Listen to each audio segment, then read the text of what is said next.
બર્ન્સના દર્દીમાં plaster અને ફિઝિયોથેરાપીનું શું importance છે?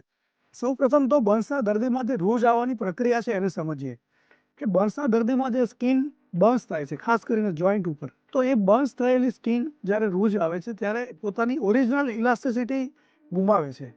એના લીધે જ્યારે પણ આ દર્દી મુઠ્ઠી વાળવાનો પ્રયત્ન કરે અથવા તો જોઈન્ટની મૂવમેન્ટ કરે ત્યારે એને ખેંચાણ અનુભવાય છે.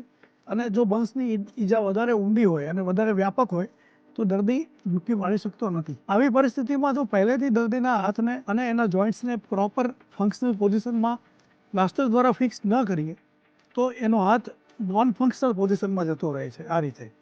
અને ઘણા દર્દીઓને કોન્ફ્રેક્ચર, અલગ અલગ પ્રકારની ડિફોર્મિટી પણ ઉત્પન્ન થાય છે. એટલે ટ્રીટમેન્ટની શરૂઆતથી જ જોઈન્ટ પોઝિશન મેન્ટેન કરવી, જોઈન્ટને પ્રોપર પ્લાસ્ટર દ્વારા એ પોઝિશનમાં રાખવા અને એની રેગ્યુલર ફિઝિયોથેરાપી કરવી એનું બહુ જ મહત્ત્વ છે.